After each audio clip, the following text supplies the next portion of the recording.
अस्सलामुअलैकुम वरहमतुल्लाहि वबरकातुहू। Israeli bomb attack में 70% गाज़ा के लोगों के घर डिस्ट्रॉय हो चुके हैं। Can you imagine 70%? They are homeless. उनके पास रहने के लिए घर नहीं है।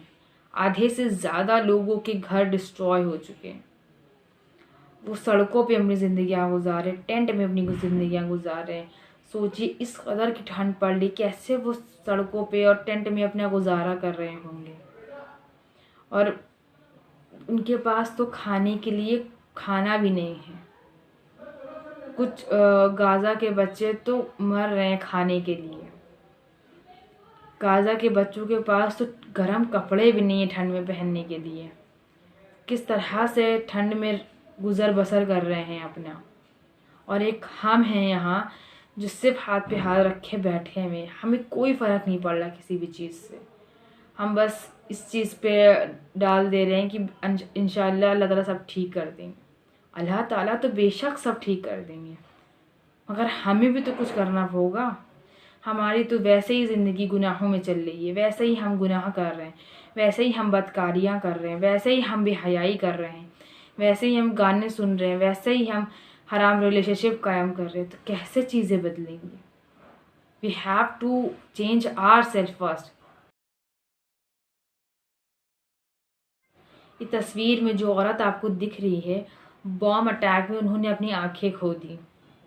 उनके स्पाइनल कॉर्ड पूरी तरीके से डैमेज हो गई। कोई मेडिकल फैसिलिटी नहीं है उनके पास, कोई इलाज नहीं है, कोई दवा नहीं है। इनकी बेटी का स्पाइन का ऑपरेशन हुआ है।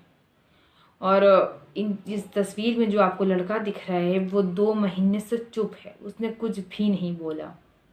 इस बच्चे का नाम आसिफ है और इसका ख्वाब था फुटबॉल प्लेयर बनने का। बॉम्ब अटैक में ही लॉस्ट हिज लेग। इसने अपनी माँ और अपनी दादी से सवाल किया।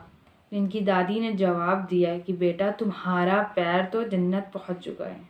He was a well educated person, he was a doctor. इनका कलम इनका वेपन था। ये लिखते थे फ़िलिस्तीन के बारे में, फ़िलिस्तीन के लोगों के बारे में, फ़िलिस्तीन की हालत के बारे में, जो जुल्म फ़िलिस्तीन पे किया जा रहा है उसके बारे में, उन कैदियों के बारे में जो बेगुनाह हैं। इनकी चीज़ें, इनकी बातें लोगों को पसंद आने लगी थी। लोग मोटिवेट हो रहे थे और तो इनको कत्ल कर दिया गया।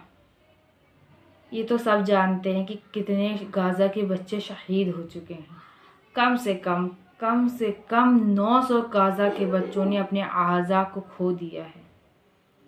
ये कहानियाँ नहीं हैं, ये सच्चे किस्से हैं। ये पुराने नहीं हैं, ये अभी के हैं। हर रोज़ ना जाने ऐसे कितने किस्से देखने को मिल रहे हैं। हमें अपने आप को बदलना होगा, अपने ऊपर काम करना होगा। सबसे पहले अपने गुनाहों को छोड़ना होगा, अपनी गुनाहों की ज़िंदगी से हमें निकलना होगा। अल्लाह ताला भी तब तक हमारी मदद नहीं करेंगे जब तक हम अपने गुनाहों की माफ़ी नहीं मांगेंगे अल्लाह से, जब तक हम अपने आप को नहीं बदलेंगे। तो सबसे पहले हमें अपने आप को बदलना है। हमें एक उम्मा होकर काम करना है, अपने फ़िलिस्तीन भाई बहनों के लिए कुछ करना है। और याद रखें, फ़िलिस्तीन के बारे में पोस्ट करना, स्टोरी लगाना ना छोड़ें।